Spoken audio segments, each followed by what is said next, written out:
Bonjour, bienvenue à l'après-ride, c'est Joyce et aujourd'hui je suis avec Nathalie Desrosiers. Ça va bien? Salut! Ça va? Oui, ça va bien, toi? Aujourd'hui, on voulait se parler d'un sujet un peu différent de peut-être là où vous vous attendez qu'on aille. Est-ce que tu veux nous parler de ton projet spécial? Oui. Ben moi, en fait, à mon écurie, maintenant, c'est la 2e année. J'ai 2 ruches d'abeilles. Fait que j'ai été initiée dans le temps par une autre cavalière, là, Dominique Robitaille, qui avait des ruches chez elle.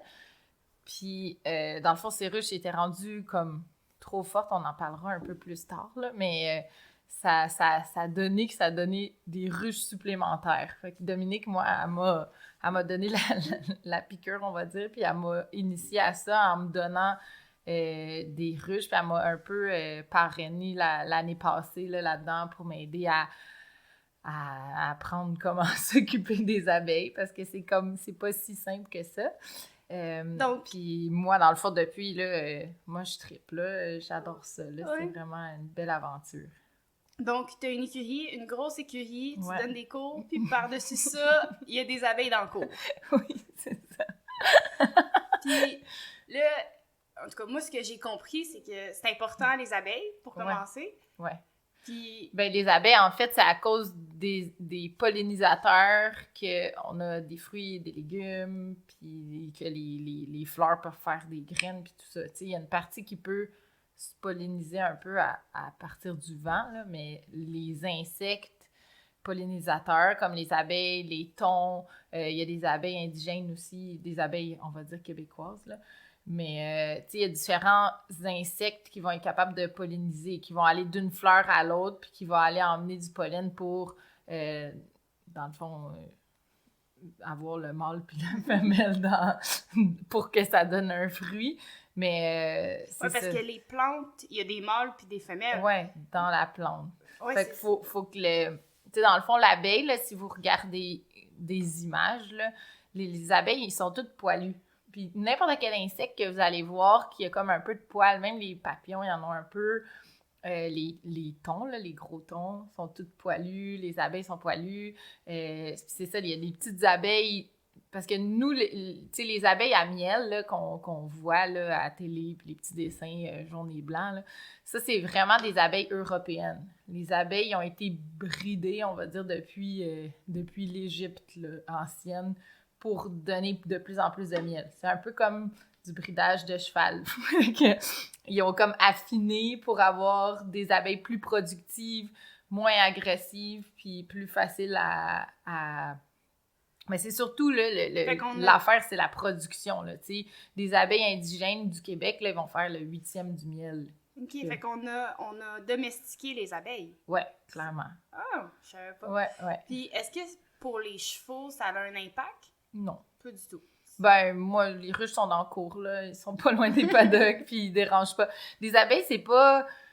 Les abeilles, il faut toujours penser que s'ils te piquent, ils vont mourir. Ouais. Fait que contrairement à une guêpe qui peut piquer plusieurs fois, il n'y a pas de problème, mais l'abeille, à partir du moment où elle pique, elle va mourir. Il y a une partie de son intestin qui part avec le dard. Fait que c'est pas à son avantage de piquer. Fait que les abeilles sont vraiment pas des insectes qui sont agressifs. Quand ils vont piquer, c'est vraiment parce que ben, des fois, ils peuvent se poser sur nous, puis sans faire exprès, on fait un mouvement brusque ou on peut l'écraser ou des trucs comme ça. Tu sais, si elle vient au niveau de nos doigts ou quelque chose, puis on ferme, puis on ne savait pas qu'elle était là, ben là, oui, elle va piquer pour se défendre. Mais c'est pas un insecte qui va venir puis qui va piquer gratuit, là, tu sais. Ouais. Vraiment pas. Puis, tu sais, dans le fond, moi, les abeilles, là, j'ai pas eu un cheval qui s'est fait piquer par une abeille, là. Jamais. Même les clients, jamais. Moi, je les ai mis comme en arrière, là, un peu plus près des paddocks, puis c'est un espace qui est tranquille, il n'y a pas beaucoup de va-et-vient. Mais, tu sais, moi, je peux m'asseoir en face de mes ruches, puis les regarder, puis je vais pas me faire piquer, là, tu sais. Quand j'ouvre la ruche, puis là, on peut enlever des cadres ou, tu sais, bouger des trucs dans la ruche, ben là, ça se peut qu'ils soient moins de bonne humeur, puis et on les dérange un peu. Puis c'est pour ça que, tu sais, moi, au début, j'ai commencé juste avec des gants puis un genre de chapeau là, avec le filet. Mais là, maintenant, j'ai comme le soude complet là, parce que quand il y a... Tu sais, quand on commence à travailler dans la ruche, là, des fois, ça peut être long, puis des fois, ils peuvent devenir impatients. OK, ils n'aiment pas ça. Mais, ouais, non, c'est ça. Mais, tu sais, à la base, vraiment, les abeilles, c'est pas des méchants insectes, là, tu sais. Puis, on peut vraiment voir la différence entre une abeille puis une guêpe par rapport à... comme son extérieur. Tu sais, là, tantôt, je parlais vaguement des petits poils là, qu'il y a sur leur dos, là. Mais c'est ça, c'est des insectes qui vont passer d'une fleur à l'autre, ramener du pollen. Puis l'objectif, c'est de ramener du pollen puis du nectar. Fait que le nectar, c'est plus comme le jus de la fleur, là, on va dire. OK. Comme... tu sais, comme du trèfle. Le trèfle, c'est comme assez facile là, de voir ça. Là, tu sais, la fleur de trèfle, là, si on prend les petits trucs mauves là, qui sont... Ouais, ou blancs. Ouais, mais si vous l'écrasez, vous allez voir qu'il y a comme un petit liquide sucré qui sort de là. Okay. Ça, c'est du nectar. Il y a des fleurs qui vont juste avoir du pollen. Il y a des fleurs qui vont avoir pollen-nectar. Il y a des fleurs qui n'ont rien pas tout. Puis les abeilles, dans le fond, on en a besoin, puis on a une problématique présentement avec eux autres. C'est-tu dû au réseau cellulaire? Moi, j'avais compris que c'était ça. Mais il y en a qui parlent du réseau 5G, là. Le 5G à dos large, là. Ben ouais, ça fait plus mais longtemps je sais ça. pas. Mais oui, je sais pas. Je pense que c'est comme un mélange. Moi, je mettrais plus d'emphase sur le fait qu'il y a beaucoup d'insecticides dans les champs. Ouais. Tu sais, dans les champs de fruits, légumes, puis tout ça, les agriculteurs ils peuvent mettre beaucoup d'insecticides. Au Canada, tu sais, si on compare le Canada à comparer à l'Europe et à comparer aux États-Unis, les États-Unis sont pires que nous, mais au Canada, il y a beaucoup de produits chimiques qu'on a le droit de donner. Fait qu'il y a beaucoup d'abeilles qui... Moi, personnellement, j'ai pas eu d'abeilles qui sont décédées, là, que j'ai vu qui sont décédées. Masse, ouais, non, ça, j'en ai pas eu. Mais je sais que, tu sais, je suis sur beaucoup de sites, là, avec des apiculteurs, puis, tu sais, c'est ça, ça dépend beaucoup de la localisation que tu as. Moi, ben, tu sais, une abeille, en temps normal, là, elle va pouvoir butiner jusqu'à 5 km autour, s'il y a du stock, là, assez, là, normalement. Ils peuvent aller jusqu'à 15 km, mais là, rendu là, c'est vraiment épuisant, puis c'est loin, là. Ouais. Mais moi, autour de 5 km, chez nous, il y a un peu des champs en arrière, mais c'est un agriculteur que je connais. Puis, tu sais, c'est du soya, puis du maïs de vache, là. Fait que il n'y a pas de produits chimiques, là, tu sais. C'est plus... c'est ça. Je suis pas stressée par rapport à ça. Mais je sais que c'est un gros enjeu, là, quand même, là, les produits chimiques qui sont dans Parce que les champs. Si on n'a pas d'abeilles, on n'a plus de fleurs ou on en a quand même? Non, on va avoir des fleurs, mais on n'aura pas nécessairement des fruits. OK.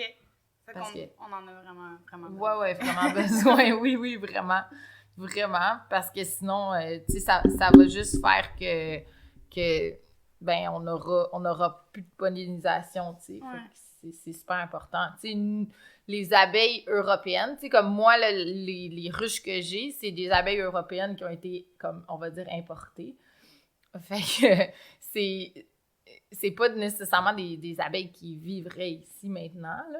Parce que les abeilles du Québec, c'est vraiment des plus petites abeilles, comme ils sont plus noires. Ils ont des petites lignes, là, mais elles sont vraiment plus petites puis noires. Ils ont comme un petit collier de poils, là.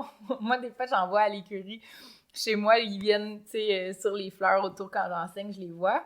Mais c'est pas des abeilles qui sont productives, là, assez pour du miel, là, tu sais, comme... Okay, un peu comme on a des vaches qui font beaucoup de lait, on a des abeilles c'est ça, qui font beaucoup de miel, tu sais. Les abeilles européennes, c'est un peu ça. Ils ont été bridées pour faire plus de miel, ouais. Fait qu'à date, t'as pas vraiment de côté négatif. Non, non. T'aides la planète, puis t'as du miel. Oui, j'ai beaucoup de miel. C'est assez impressionnant. Moi, j'ai juste 2 ruches, puis déjà au... on va dire mi-juin, la production est partie là, au max. Là. Ils sont vraiment productifs cette année-là. C'était une bonne année pour les abeilles. Puis j'ai rempli quasiment un 18 litres de miel déjà. Puis là, j'ai fait une autre récolte en fin de semaine. Puis là, j'ai rempli mon 20 litres plein là, au complet. Puis en plus, j'ai une autre chaudière. OK, fait que tous tes cadeaux pour capoté, Noël. Oui. Ouais, mais là, je suis comme en train de figurer comment les empoter puis les vendre, là. Il y a peut-être... j'ai mon concours le 29 août, je vais peut-être en vendre.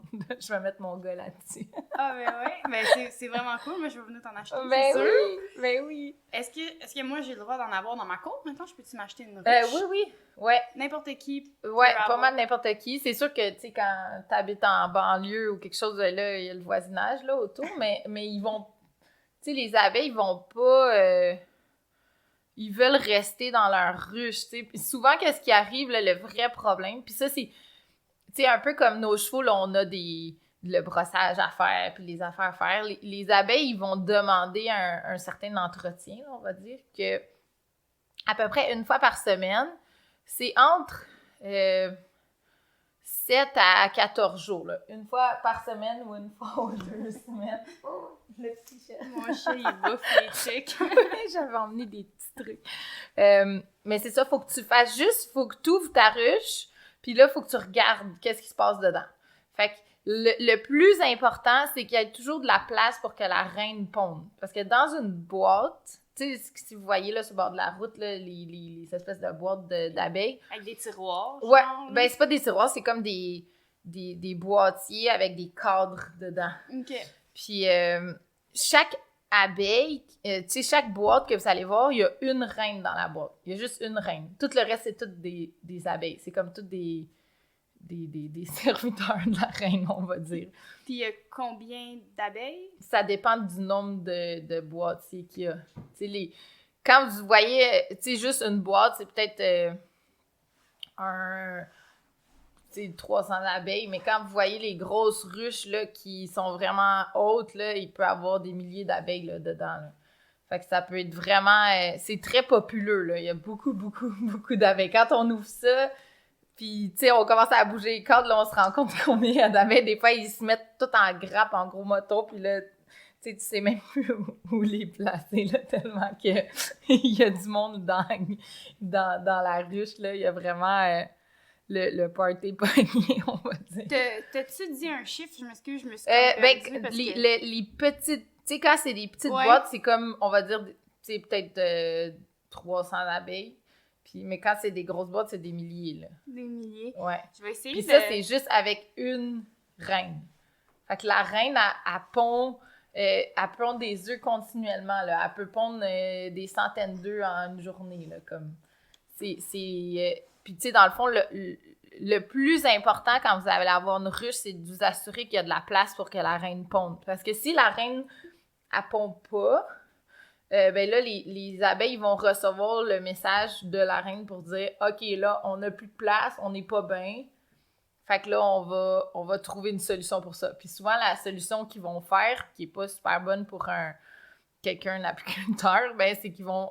Ça s'appelle SME. Tu sais, quand on voit sur la télé, là, ou tu sais, même sur les réseaux sociaux, là, qu'il y a des gens qui disent « Ah, là, j'ai un essaim d'abeilles qui s'est agrippé après un arbre ou quelque chose. Ouais. » Ça, c'est que dans la ruche, il était trop à l'étroit. Fait qu'il était trop... il était trop de monde pour l'espace qui restait, ou la personne n'a pas assez d'enlever de cadre pour qu'il puisse stocker du miel. Puis là, il était rendu trop à l'étroit. Fait que là, ils ont dit « OK, on va faire une nouvelle reine. » Fait que là, les abeilles, c'est ça que j'ai emmené là, dans mon petit sachet, le chat, il voulait le voir. Là. Ouais, mais ça, c'est des cellules royales. Fait que ça, les abeilles, ils vont aller comme rajouter, vraiment construire une cellule comme ça qui est comme plus longue. Puis c'est la reine qui va pondre dedans, curieusement. Okay. Puis, parce que la reine, elle fait juste pondre, elle pond sans arrêt. Puis les abeilles, dépendant de leur cycle de vie, quand des nouvelles abeilles naissent, au début, ils vont être des nourrices. Fait qu'ils vont s'occuper des bébés abeilles qui vont bientôt arriver. Puis là, une fois que là, ils sont nourrices pendant comme une dizaine, quinzaine de jours, là, j'ai mon livre pas loin, là, mais de mémoire, là. Puis là, ensuite, là, ils vont devenir des ménagères. Fait que là, ils vont faire le ménage de la ruche. Puis là, après ça, là, ils vont finir par devenir des butineuses. Puis à la fin de leur vie, quand ils ont plus d'expérience puis tout ça, ben là, ils deviennent protectrices de la ruche, là, comme un peu des soldats. Fait que ça, c'est comme un peu le cycle de vie d'une abeille. Fait que quand, dans le fond, les abeilles, ils vont s'occuper de la ruche, ils vont placer les affaires, s'ils sentent qu'ils sont trop à l'étroit, mais ils vont créer des cellules royales. Ils vont comme créer une nouvelle reine. Puis là, quand il y a une nouvelle reine, en fait, moi, quand je vois que j'ai des cellules royales, je les enlève. Okay. Parce que s'il y a une nouvelle reine qui apparaît, la reine, elle va partir, elle va aller se faire accoupler par des abeilles mâles qui s'appellent des faux-bourdons. Puis là, à partir du moment où là, elle va être fécondée, eux, ils appellent ça une spermathèque. Ils ont comme une... À l'intérieur de eux, les reines, ils ont comme une genre de réserve de sperme pour faire des bébés abeilles comme tout le long de leur vie. Fait qu'eux, ils vont se faire accoupler plusieurs fois de suite, jusqu'à temps qu'ils soient comme pleins, on va dire. C'est bon pour toute la vie après. Ouais, puis après ça, ils rentrent dans la ruche, puis ils font juste pondre sans arrêt. Puis, à un moment donné, ils doivent arriver au bout de ça? Ouais, ben là, une reine, ça... Oh, je suis désolée, je vais fermer ma sonnette, mon Dieu. Fait que là, je vais essayer d'appeler Christina parce qu'elle s'est levée à 5h du matin en Californie pour nous rejoindre. On n'a pas réussi avant, mais je vais essayer. Vous avez joint la boîte. Elle me répond toujours pas.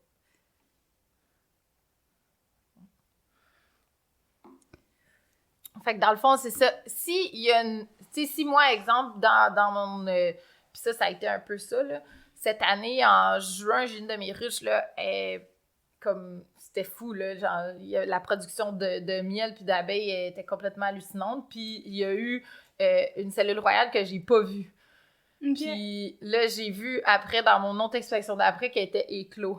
Fait que là, dans ce temps-là, t'espères que la reine elle se perde ou qu'il se passe pas grand-chose. Parce que qu'est-ce qui va se passer sinon, c'est que si elle part, là, elle se fait accoupler puis elle revient dans la ruche.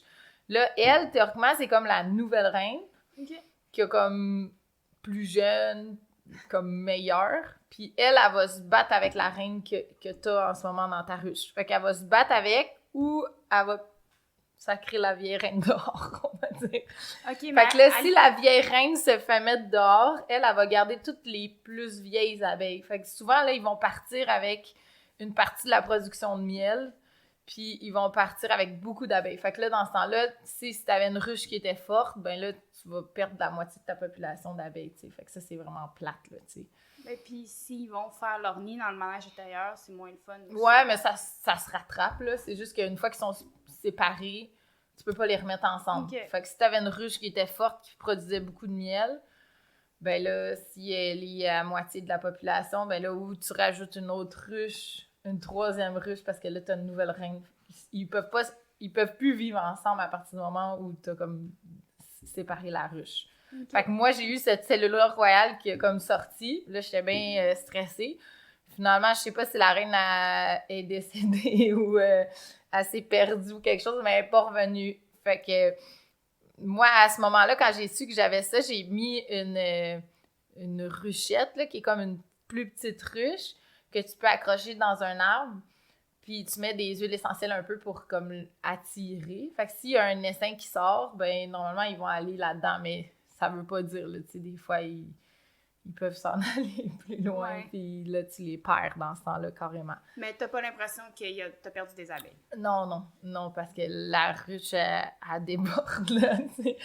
Puis, moi, une des choses qui me fascine, pas des abeilles, mais du miel, c'est... Je l'ai utilisé dans le passé pour des chevaux, pour des blessures graves. Ouais. Puis, est-ce que tu connais un petit peu les propriétés? Est-ce que tu les utilises? Oui, vraiment. C'est impressionnant. Moi, j'ai eu une blessure de mon chien. Elle s'était faite morte par un autre chien. Puis, pendant 3 mois, là, on a essayé avec de la cortisone, des antibiotiques, tout ça. Puis, la démangeaison restait, puis la plaie rouvrait tout le temps. Puis, c'était vraiment plate, là. Puis c'est une de mes pensionnaires dans le temps. Puis dans le temps, j'avais pas de ruche, là. Ça fait plusieurs années, là. Puis c'est une de mes pensionnaires, elle a dit « Mets du miel non pasteurisé. » Puis là, j'étais là « Ah ouais, t'es sûre? » T'avais déjà ta ruche? Non. OK. Puis là, j'ai mis ça, puis en 2 semaines, c'est fini. C'est fou, hein? C'était fou raide. Puis après ça, là, tu sais, les blessures plus grave, moins belle pour mes chevaux à moi. Moi, je mets ça. C'est sûr que c'est un peu cochon, là, on va dire, parce que là, il faut mettre le miel sur un gaz, puis là, après ça, tout devient collant, c'est un peu dégueu. Mais, tu sais, des blessures que normalement qui s'infectent plus facilement, des blessures d'animaux aussi. Mon Dieu, tu mets du miel là-dessus, c'est fini, là. C'est vraiment rapide, là, comme guérison. Nous, au Bonanza, on avait un cheval qui s'était ouvert la patte à l'os. Comme on voyait l'os comme 1 pouce par 1 pouce sur la patte. Puis pendant au-dessus d'1 mois, je sais pas, ils voulaient pas l'emmener à Saint-Hyacinthe, il n'y avait pas les moyens pour tout ça. Fait qu'on faisait de l'hydro genre 12 fois par jour, puis on mettait les produits du vétérinaire. Puis ça guérissait, mais pas vraiment. Ouais. Puis à un moment donné, on s'est mis à essayer le miel. Puis nous, ce qu'on faisait, on mettait du miel, puis par-dessus, on mettait de l'argile verte comme ça. Okay. Ça couvrait un peu pour les mouches. C'est bon, ça. Ouais. C'est anti-inflammatoire aussi, je pense, l'argile verte. Puis pour vrai, ça guérit tellement vite. Là. Mais c'est les enzymes qu'il y a dans le miel. Parce que le miel, qu'est-ce qu'il faut comprendre? C'est un peu dégueu, mais c'est comme de la nourriture prédigérée d'abeille. Parce que l'abeille, elle va prendre le nectar. Ouais, c'est un peu dégueu, mais en même temps, on se dit que c'est bon. Ouais. Mais l'abeille va aller boire le nectar. Parce que le pollen, c'est un élément, mais le nectar, c'est ça qui donne le miel. Fait que l'abeille va aller sucer le nectar dans les fleurs, puis elle va le mettre dans... c'est comme une partie de son estomac un peu qui s'appelle, si je me trompe pas, un jabot, quelque chose du genre. Puis ça va rester là, tout son transport, elle revient à la maison, puis là, elle va, comme on va dire, régurgiter, mixer avec de la salive, dans la bouche d'une autre abeille. Puis là, cette abeille-là, elle va marcher dans la ruche, elle va aller cracher dans la bouche de l'autre abeille, jusqu'à temps qu'ils vont aller le mettre dans les alvéoles. J'ai moins le goût, là, mais ça a vraiment... Mais en fait, qu'est-ce qui est vraiment bon, c'est que, tu sais, normalement, même nous, dans notre estomac pis tout ça, il y a des enzymes qui font qu'on digère les aliments, mais le fait qu'ils vont passer d'une bouche à l'autre des abeilles, c'est ces enzymes-là qui vont rester. Puis c'est ces enzymes-là qui vont faire que, tu sais, du miel, ça pourrit pas. Vous pouvez prendre n'importe quel miel non pasteurisé, vous laissez ça sur le comptoir pendant 3 ans. Qu'est-ce qui va arriver? C'est qu'il va durcir, il va cristalliser, il appelle. Puis c'est tout. Il va rien faire d'autre, le miel. Il va rester toujours bon. Tu sais, dans le temps de l'Égypte ancienne, là, les momies, ils mettaient du miel là-dedans, puis c'est ça qui faisait qu'ils pourrissaient pas vraiment. Ils faisaient juste sécher, ouais. Tu sais. Ouais. Mais c'est ça, si jamais il y a des gens qui veulent essayer le miel sur des blessures, c'est important que ce soit du non miel pasteurisé. Parce que sinon, vous tuez toutes les enzymes. Puis, tu sais, même, on devrait jamais... Tu sais, si votre miel, à la maison, il cristallise, là, vous voyez qu'il vient comme tout dur, là, bien, vous devriez plus le mettre dans de l'eau chaude. Ah oui? Puis juste le laisser fondre. C'est beaucoup plus long. Mais si vous prenez votre pot de miel, vous le mettez dans le micro-ondes, vous tuez beaucoup des enzymes, puis vous diminuez beaucoup la qualité du miel. Ah, moi, je le jetais, je savais même pas que non, c'est encore bon. OK. Ouais, c'est toujours bon, le miel. OK. En fait, qui durcisse, c'est un gage de qualité. Fait que si vous avez un miel qui reste liquide pendant 1 an, ben ça veut dire que c'est un miel qui a pas... qui a été pasteurisé, clairement. Fait qu'il a été comme bouilli. Oui, ça tue toutes les bactéries, mais ça tue tous les éléments qui sont positifs aussi pour toutes les qualités qu'on veut avoir, là, tu sais. Fait que la digestibilité, pour toutes les blessures et tout ça, si vous me donnez un miel pasteurisé sur une plaie, ça va rien faire, là. Ça va vraiment pas aider. Puis, est-ce que tu sais, autant pour nous ou pour les chevaux, au niveau, quand on le mange, y a-t-il des propriétés? Je pense qu'il y en a. Ben oui, il y a une partie qui est nutritive, là. Il y a quand même une partie de protéines, vu qu'il y a un peu de pollen dedans. Il y a du sucre, là, mais c'est du sucre qui est très, très digestible. Puis ça, c'est très parallèle à ça, mais si vous utilisez du miel dans votre alimentation, puis même pour sucrer des choses, le pouvoir sucrant du miel, vous allez avoir besoin de moins de sucre pour le goût du sucre. Je sais pas si c'est clair ce que je veux dire, là, mais en temps normal, si vous allez mettre une tasse de sucre, ben, vous n'aurez pas besoin de mettre une tasse de miel pour la même recette. Okay. La texture, des fois, elle va changer, mais il y a... moi, j'utilise beaucoup de miel de plus en plus dans des recettes, puis dans différentes choses, puis le pouvoir sucrant, il est vraiment intéressant, là, tu sais, où est-ce qu'on va moins prendre de calories ou de grammes de sucre pour avoir le bon goût, là, tu sais. Ben, je pense aussi que le sucre blanc comme tel, c'est juste atroce sur la santé, là, tandis que... Oui, c'est ça, le miel ou le sirop d'érable. Moi, de plus en plus, je vais vers ça, là, même dans mes recettes, puis tout ça, c'est vraiment plus intéressant, là, tu sais. Puis, t'as-tu un truc pour... ta texture pour pas que ça change? Tu rajoutes un peu d'eau? Non. Moi, j'essaie de mettre tu sais, je regarde la quantité de sucre dans la recette, puis je vais juste essayer de mettre l'équivalent en miel, puis c'est un peu des essais-erreurs, là, tu sais. Mais c'est sûr que, tu sais, comparé au sucre qui est complètement sec, le miel, il y a plus d'humidité dedans, fait que des fois, ça va prendre un peu plus de cuisson ou des trucs comme ça, mais ça se remplace assez bien, là, honnêtement. Ça vaut la peine. Ben, moi, je trouve vraiment, là, c'est beaucoup plus intéressant. Puis après ça, tu sais, si on parle des différents produits de la ruche, là, on a parlé vraiment du miel, là, qui est comme le meilleur? Ben, pas le meilleur, mais digestif. Tu sais, pour nous, pour le manger, oui. Mais il y a différents trucs qu'on peut sortir aussi de la ruche qui sont vraiment super bons. Il y a... Puis ça, c'est si vous allez dans des boutiques, là, tu sais, Intermiel ou, tu sais, moi, je suis allée aussi, c'est plus au nord, là, mais les miels d'anisette, qui est comme un des piliers des abeilles au Québec, là, c'est un apiculteur qui est complètement hallucinant, là. Lui, il essaie de brider des abeilles pour qu'ils soient plus résistantes au froid.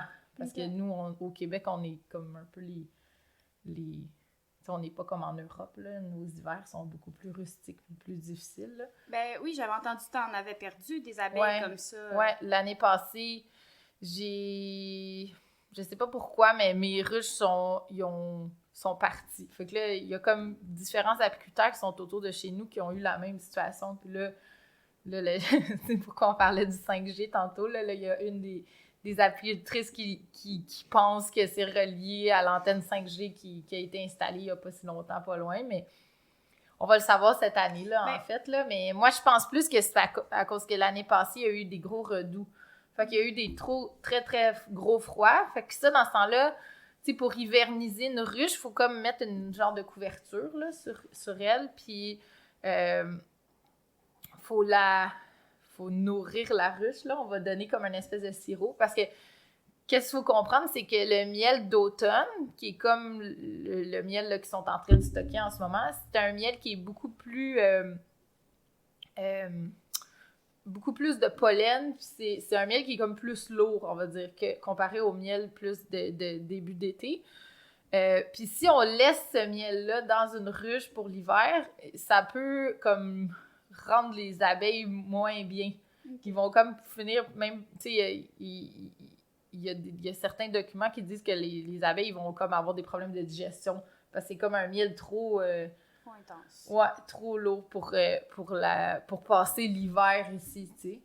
Parce que, tu sais, ici, on a vraiment des hivers. Tu sais, en Europe, ils ont comme, je sais pas, un moins mois, 5, deux, ouais, c'est ça. Tu sais, nous, on a des moins 20, puis c'est beaucoup plus rude. Fait que souvent, on va enlever, tu sais, il faut vraiment enlever beaucoup du miel d'automne, puis on va nourrir les abeilles, OK, avec une espèce de sirop de sucre, là, ou tu peux l'acheter ou tu peux le faire. Tu rajoutes... si tu le fais, là, il y a vraiment des recettes sur Internet, là, où est-ce que, tu sais, c'est du sucre, si possible, bio, le plus possible.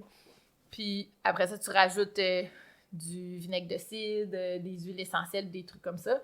Puis les abeilles, ils ont... Tu sais, l'équipement d'apiculteur, maintenant, il est vraiment high-tech, là. Fait qu'il y a comme vraiment une espèce de boîtier que tu peux mettre par-dessus la ruche, puis les abeilles, ils vont être capables de monter puis aller boire le petit sirop, puis là, ils vont le ramener, puis ils vont aller stocker dans la ruche pour avoir de la nourriture tout l'hiver, tu sais, parce que c'est ça l'objectif, là, pour qu'ils puissent passer l'hiver. Fait que ça, moi, mes ruches, l'année passée, ça a super bien été. j'ai nourri, tu sais, tout avait l'air top shape. Puis au moment où il y a eu les premiers froids, là, moi, je les ai habillés. Fait que là, j'ai mis l'espèce de couverture qui est comme en molleton, un peu, avec du plastique à l'extérieur. Puis une fois qu'ils ont été tous abriés, il y a eu un gros redout. Fait que là, puis tu sais, ça, c'est tout le temps ça, là. Peu importe dans nos vies, là, tu te questionnes, là, il aurait peut-être fallu que je les désabrille, puis que je leur donne plus de place, ou si, je sais pas qu'est-ce qui est arrivé, mais ils sont partis. Fait que j'ai une des 2 ruches qui était complètement vide. Puis l'autre ruche, j'avais comme certaines abeilles qui étaient restées un peu en grappe, mais finalement, ils ont eu trop froid puis ils sont décédés parce qu'ils n'étaient pas assez nombreuses. Parce que c'est un peu ça, l'hiver, on les abrite, mais c'est eux qu'il faut qu'ils fassent leur chaleur. Fait que eux, normalement, il va y avoir la reine au milieu puis toute la grappe d'abeilles qui va être autour, puis ils font une espèce de rotation. Puis au milieu du cocon, là, ils vont vibrer, puis ils peuvent rester jusqu'à 25-30 degrés à l'intérieur. Ah, ouais? Ouais. Ça prend ça pour chauffer ma maison. Oui, ça marche bien. Mais, voyons, qu'est-ce que j'allais dire? J'ai perdu ma je vais y revenir, Oui, mais non, c'est pas grave. Mais c'est ça. Fait que l'hiver, c'est un élément. Tu sais, là, j'ai eu un hiver. Tu sais, si je compare avec Dominique, que elle, ça fait plusieurs hivers. Il y a eu un hiver où elle en avait perdu, puis après ça, elle les avait... depuis, elle les a gardés, là. Puis c'est ça. Après comme 2 ans, normalement, il faut que tu changes ta reine. Puis là, ça, c'est une autre affaire où est-ce que là, il faut que tu trouves la reine. Puis normalement, il faut que tu l'enlèves carrément. Puis là, il va falloir intégrer une nouvelle reine. Puis ça, tu t'habilles ton full suit là, pour faire ça. Ouais, ben... Mais tu sais, même si les gens, ils me rajoutent là, sur Instagram, puis tout, j'ai des vidéos, là, puis j'ai des photos, mais tu sais, la reine, elle est là, elle va pas t'attaquer, là. Mais c'est sûr que si tu la prends... Puis, ben là, oui, là, il faut que tu aies ton sou d'apiculteur. Ils vont pas nécessairement t'attaquer parce que quand on va ouvrir les ruches, là, vous avez déjà vu ça, sûrement même à la télé, là, on va mettre de la fumée. Puis le but de la fumée, c'est pas... faut-tu nous fasses une vidéo la prochaine fois? Ouais. Mais il faut mettre de la fumée pour... Puis ça, ce que ça fait, c'est que ça va bloquer un peu le signal de phéromone de la reine. Fait que la reine, elle, comment elle communique avec ses abeilles, c'est qu'elle va envoyer des phéromones pour dire « OK, là, on attaque. OK, là, on va faire ci, on va faire ça. » C'est comme ça qu'ils vont communiquer. Il y a une partie aussi qui sont par rapport à leur déplacement, là, comme les butineuses, quand ils vont revenir, des fois, on les voit, ils vont marcher, ils vont faire comme des signaux un peu comme pour dire où est-ce qu'ils sont allés, puis pour ramener d'autres abeilles avec eux. Là. Ça, oui, ils font des danses. Oui, c'est ça, comme une genre de danse. Puis là, des fois, il y en a une qui va, elle fait ses petits trucs, puis les autres sont toutes là à la regarder. C'est assez impressionnant. Oui, mais j'ai entendu ça, c'est ça. Quand ils trouvent un endroit où il y a beaucoup de pollen, ils font une danse, puis ça montre où c'est. Ouais. C'est vraiment mais c'est fou, là, parce que là, même à partir du moment où ils trouvent un endroit, puis tu sais, là, moi, je l'ai vu en fin de semaine parce que là, j'ai extrait mon miel, puis dans ce temps-là, quand tu extrais le miel, il faut t'enlèves des cadres. Puis là, tu veux essayer que les cadres, il n'y ait pas d'abeilles dessus le plus possible. Il faut que tu les enlèves. Souvent, on va échanger des cadres. Fait que si, dans mon inspection, j'ouvre ma ruche, puis là, je vais sortir un cadre, puis là, je vois qu'il y a juste du miel. On appelle ça operculé, là, qui est fermé. OK? Parce que, tu sais, quand vous voyez, là... Tu sais, même sur les honeycombs, là, les céréales, là, comme les espèces d'alvéoles, bien, ces alvéoles-là, c'est les abeilles qui vont les faire. Ils font la forme. Ils vont créer la cire qui est comme sur leur abdomen. La cire, elle va se créer, là, carrément. Là, c'est leur corps qui fait la cire. Puis là, ils vont prendre ces petites feuilles de cire-là, puis là, ils vont bâtir les cadres. Puis après, une fois que les cadres sont bâtis, bien là, ils vont rentrer le nectar. Puis, tu sais, le nectar, au début, il est plus liquide. Puis là, ils vont le travailler en l'avalant un peu comme on avait parlé plus tôt. Puis, quand la texture devient plus miel, moins liquide, bien là, tu sais, les alvéoles sont faites avec un léger angle pour pas que ça sorte. Si l'alvéole était vers le bas, bien, le miel, il sortirait. Fait qu'il y a comme un petit mini-angle vers le haut. Puis, ils vont sécher le miel. Puis, à partir du moment où le pourcentage d'humidité il est assez bas, bien là, ils vont fermer l'alvéole. Fait que là, une fois que l'alvéole est fermée, ça, c'est comme pour dire, OK, là, c'est comme on stocke ça. C'est comme si on ferme le Tupperware, là, tu sais. Mais qu'est-ce que ça fait qu'on leur enlève? Vous dire, ils font ça pour eux autres? C'est leur bouffe? Ouais, mais ils vont... Ces abeilles-là, ils sont bridés pour faire du miel sans arrêt. Ils en font trop. Oui, clairement. Pour leurs besoins. Ouais, vraiment. Okay. Vraiment, parce que, tu sais, si, exemple, moi, j'aurais pas extrait le 40 litres là, depuis le début de l'été, ben, il aurait été trop à l'étroit, puis ça aurait fini par... Tu sais, si tu laisses aller la ruche, là, ils vont stocker, ils vont la remplir au complet, puis là, à un moment donné, il n'y a plus de place. Fait que là, ils vont faire une nouvelle reine, puis il y a une partie qui va s'en aller, tu sais. Fait que c'est... L'objectif de ces ruches-là, c'est ils sont tellement faits pour être productifs que c'est pas nécessairement la viabilité à long terme. Tu sais, c'est vraiment pour produire. Là. Un peu comme des vaches à lait, là, tu sais, que eux aussi ont été vraiment bridés pour faire plus de lait, là, tu sais. Oui, ce que je me demandais tantôt, une des raisons pourquoi les gens disent que c'est comme le Wi-Fi puis le réseau cellulaire, c'est parce qu'ils communiquent aussi par des ondes ou c'est pas vrai?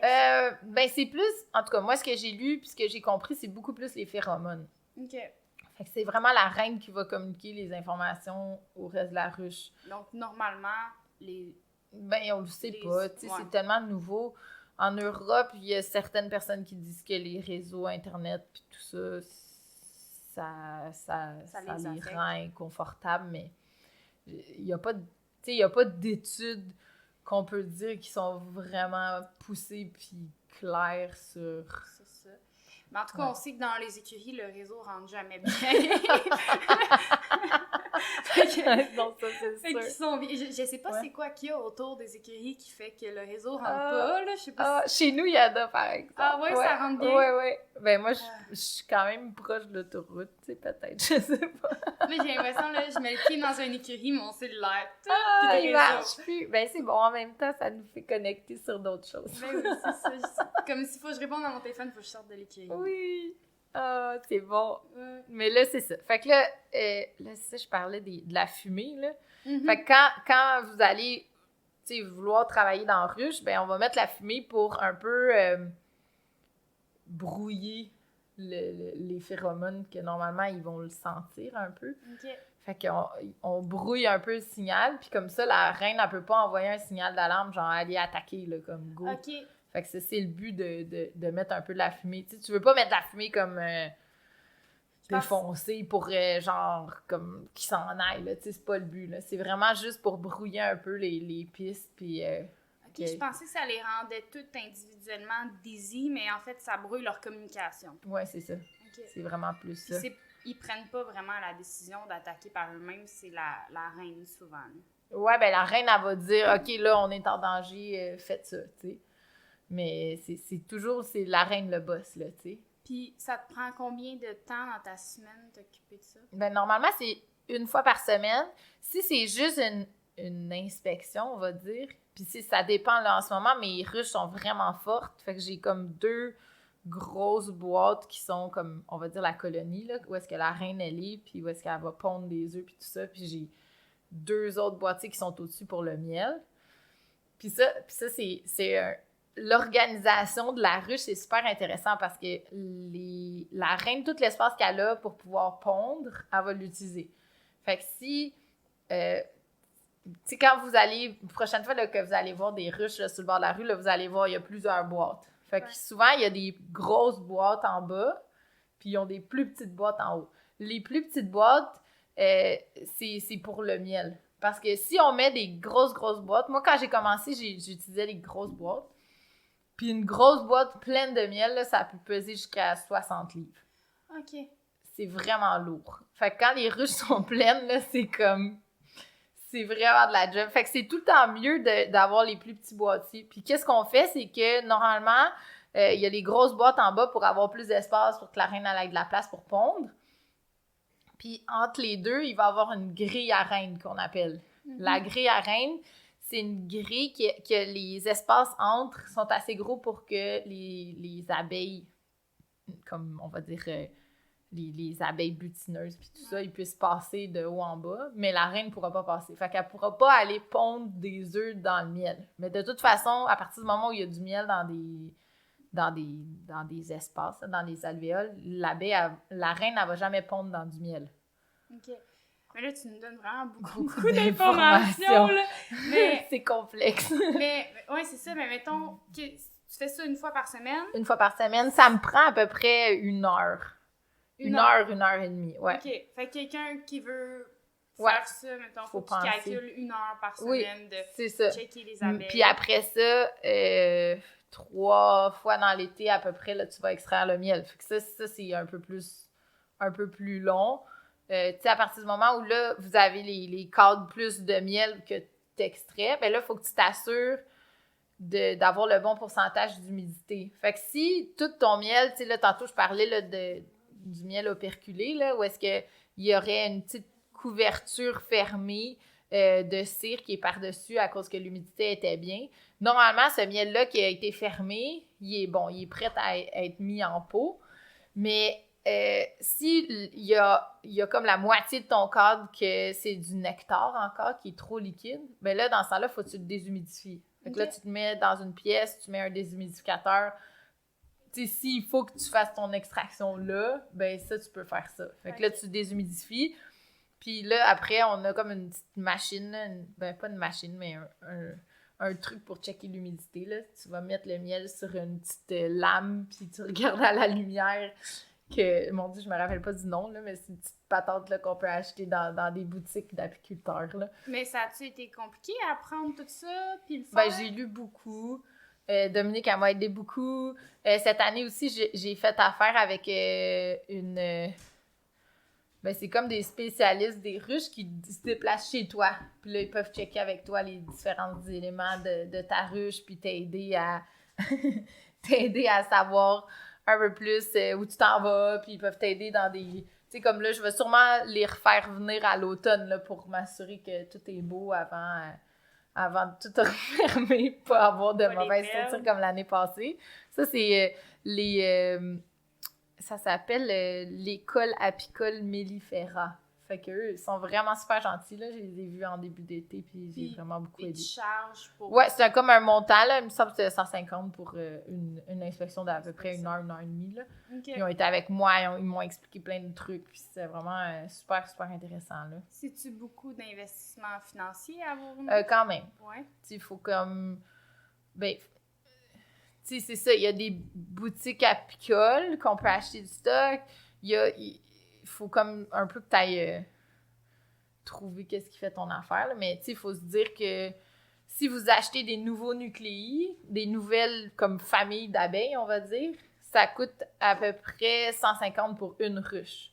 Après ça, pour les boîtiers individuellement, c'est à peu près 70 $, incluant les cadres dedans. Puis après ça, tu as l'équipement. Fait que là, exemple, mon suit qui était un 100 $. Tu sais, si vous voulez partir vraiment neuf, top shape, là, faut que tu calcules un bon 600 000 $ au début, là. OK, quand même. Ouais. Je veux dire, mais après ça... non, c'est ça, mais... Tu sais, c'est ça, si tu pars plus tranquille. Tu sais, là, moi, j'ai fini par trouver que chez Princesse Auto, il y avait plein de stocks d'apiculteurs, puis c'est comme moins cher. Si tu veux avoir du stock plus personnalisé, plus picky, ben là, il faut que tu ailles plus dans des boutiques d'apiculture. Mais toi, tu t'es comme découvert une passion là-dedans. Tu le faisais-tu pour l'environnement au début? Ben moi, ça fait longtemps. Depuis que je suis toute petite, moi, j'adore les abeilles. Là. Ma grand-mère, quand j'étais petite, elle avait un gros jardin. Elle avait pas d'abeilles à elle, mais il y avait beaucoup d'abeilles qui étaient... J'habitais à Laval, à Sainte-Dorothée, puis il y avait beaucoup d'abeilles. Fait que je sais pas s'il y avait des apiculteurs autour, mais... Tu sais, souvent, là, on jouait dans le jardin, puis là, je m'assoyais, puis je regardais les abeilles sur les... Fait que j'ai toujours trippé un peu ces abeilles. Puis, à un moment donné, avec Dominique, j'y en avais jasé, puis elle m'a comme un peu ouvert la voie là-dessus, là. Mais c'est sûr, c'était quelque chose que je voulais faire depuis longtemps, puis... Mais, tu sais, quand on connaît pas ça... Ouais. Okay. Puis, mais, tu sais, pour des personnes normales, c'est pas quelque chose qu'on côtoie nécessairement. Puis cette opportunité-là d'avoir l'information pour apprendre, là. Ben, de plus en plus, j'ai l'impression que les gens en achètent, là. Ouais. Je pense que ça arrive congelé, là. T'as ça, t'as des petites abeilles congelées, puis Non, tu les ça déjettes. pas congelé. Non? Non. Non, faut que tu ailles acheter... ils appellent ça des nucléis. Fait que ça, c'est une Ok. famille d'abeilles. Faut que tu ailles avec un apiculteur. Fait que moi, j'ai acheté mes ruches de chez Mellifera, qui est comme une place qui était comme dans le coin de l'Épiphanie. Ok. Puis lui, il importe des reines italiennes. Ok. Moi, c'est une reine italienne que j'ai. Oui, c'est Ça quand même sonne assez- vraiment fancy, là. Oui, c'est drôle. Oui, quand il m'a dit, là, c'est les belles reines italiennes. Elles sont vraiment belles, là. Sont toutes dorées, là. Elles sont vraiment... T'as ouais. des photos. Oui, j'ai des photos. J'ai plein de photos. Je te les enverrai tantôt. Puis, mais c'est ça. Fait que, dans le fond, lui, il va faire des nucléis. Fait que lui, il a des ruches qui sont fortes, puis il va prendre comme quelques cadres d'abeilles, pas de reines. Il va les isoler, puis après quelques heures, les abeilles, quand ils n'ont pas de reines, il y a un son qu'ils vont faire. Que Ok. là, c'est comme s'ils sont... Là, ils se disent, Un hey, là, il se passe quelque chose, là, puis là, il faut qu'on trouve une façon de le faire. Puis là, ils vont intégrer la nouvelle reine. OK. Puis... Mais ça fait ça? Ça fait 10... Ouais, un peu de plus. loin, ou? Ouais, ben, tu sais, moi, je fais pas ça, là, d'élevage de reines, là, mais j'ai lu beaucoup, puis j'ai regardé beaucoup de vidéos sur YouTube, puis c'est beaucoup ça qui explique, puis on l'entend, tu sais, ils vont faire comme un bourdonnement de... Tu sais, ils appellent ça le bourdonnement des abeilles orphelines, là, comme. Ok. Puis c'est super intéressant, là. Puis à partir de là, ben là, ils vont rajouter... Tu sais, lui, il importe des reines, parce qu'il y a des gens qui font de l'élevage de reines, tu sais, comme, tu sais, je parlais des miels d'anicet, là. Anicet, qui est comme à Mont-Laurier, lui, il essaie de brider des reines pour avoir quelque chose de plus rustique puis plus résistant à nos hivers, à nous. Mais lui, avant, il vendait des nucléis, puis maintenant, il vend plus de nucléis, il vend juste des reines. Fait que là, il faut que tu aies déjà des ruches existantes, tu sais. Il faut que tu aies déjà des ruches, une certaine population de ruches pour pouvoir intégrer une de ces reines. Mais la personne avec qui j'ai fait affaire dans le coin de l'Épiphanie, lui, il vend le nucléi. Fait que c'est comme un 300 abeilles. OK. C'est comme un 3 quarts d'abeilles avec une reine. Puis là, tu t'amènes ça dans ton char ou ils te livrent ça? Ouais, c'est fermé. OK. Tout est fermé. Tu peux l'emmener dans l'auto. Puis là, rendu à la maison, ben là, moi, j'avais déjà mis mes boîtiers de ruches. Fait que là, tu les laisses se reposer une couple d'heures, là. Puis après ça, ben là, tu les transfères dans leur nouvelle maison, là, on va dire, la nouvelle ruche. Puis à partir du moment où la reine est dedans, les abeilles veulent rester avec. Puis tu disais qu'il y avait d'autres choses que le miel. Y a-t-il d'autres choses qui sont Ah oui, c'est ça. intéressantes en Ouais, ben il propriété? y a du propolis. Le propolis, c'est comme leur crazy glue, on va dire. Ok. Les abeilles, ils vont colmater tous les trous puis tous les trucs avec du propolis. Puis ça, il y a beaucoup de propriétés super intéressantes à ça par rapport la guérison, par rapport à, tu sais, ils vont créer des crèmes de propolis, puis tout Ok. ça, ouais. Puis après ça, il y a le pollen. Moi, je le fais pas personnellement, puis je trouve ça chien, là, mais tu peux mettre une espèce de grille que quand les abeilles reviennent, ils vont avoir comme les pattes, ils vont avoir comme des genres de pompons de pollen autour des pattes. Puis quand ils vont revenir, ben il y a comme une petite grille, puis en marchant, le pollen, il va tomber dans les craques. Puis le pollen, c'est un des aliments, c'est comme un super aliment, parce qu'il y a beaucoup de protéines. Comme tu peux prendre une cuillère de ça par jour. Ça se vend, là, comme, tu sais, chez Intermiel, je sais, il y a des pots de pollen, là, tu sais. OK. Fait que ça c'est quelque chose aussi qui est bien. Je sais pas jusqu'à quel point je donnerais peut-être pas ça à mon cheval. Ben, je pense pas que ça serait dangereux de le donner à mon cheval, mais... Ça Je fait sais beaucoup pas. de protéines, Oui, peut-être. c'est Je sais ça. pas. Mais je sais que il y a des gens qui s'entraînent qui vont acheter du pollen. Puis sinon, il y a la gelée royale. La gelée royale, c'est comme une espèce de glu blanche qui est vraiment un super aliment. Là. Ça, c'est comme... Les propriétés sont infinies. Là. C'est l'aliment qu'ils vont mettre pour les larves. Comme au début, quand la reine elle va pondre, ils vont mettre un peu de gelée royale comme pour starter le bébé, on va dire. Ouais. Puis après ça, ils vont être nourris comme avec du miel. les bébés abeilles normales. Mais la reine, elle va être nourrie seulement avec de la gelée royale. Puis c'est ça qui fait... Puis c'est le même œuf, tu sais. Ouais. Comme c'est le même œuf, une reine abeille puis une abeille normale. La seule différence, c'est son alimentation. Puis tu vois là, vraiment que physiquement, là, la reine, elle va avoir un corps beaucoup plus élancé, plus long, plus gros. Puis elle a des propriétés... Tu sais, la reine, elle a full de trucs de plus qu'une abeille normale, tu sais. Fait que tu te dis, mon Dieu, c'est juste l'alimentation qui est différente, là, tu sais. Puis, est-ce que les gens utilisent la gelée Ouais, royale? la gelée royale, j'ai une amie qui a tendance à souvent avoir la grippe là, l'hiver, là, puis l'année passée, elle s'est acheté ça, mais tu sais, c'est même pas une tête d'épingle, là. Tu prends genre une mini cuillère, ça goûte pas très bon. Ça goûte très aigre, c'est comme... C'est vraiment pas bon. C'est pas bon, mais c'est censé être bon pour... Mais c'est super bon pour le système immunitaire, paraîtrait. Mais elle a pas été malade l'hiver passé. Mais là, on s'est pas vu puis on avait du purel partout. Ouais, on sait pas. Moi aussi, j'ai pas été malade. Puis d'habitude, je suis toujours malade. Ah ouais, non, c'est ça. J'ai pas pris du lait royal. Non, c'est ça. Mais ça s'achète, tu sais. C'est dispendieux parce que c'est en très, très infime quantité, là. Ouais. Parce que si on voit les cellules, là, normalement, ils vont être comme pleines de gelée royale, tu sais. Ouais. Fait que là, tu sais, ces personnes-là qui vont récolter de la gelée royale, souvent, ils vont faire faire plusieurs cellules royales, puis là, après, ils vont aller gratter puis prendre la petite gelée royale pour mettre ça dans un petit pot pour vendre. Mais... C'est comme de la job, on dit. Mais non, mais pour vrai, moi, je trouve ça vraiment cool. Ouais. Puis s'il y a du monde qui nous écoute qui se parte une ruche dans une écurie, je veux le savoir parce que c'est un peu pour ça qu'on l'a fait. Ouais. Si jamais il y a du monde que ça leur tente.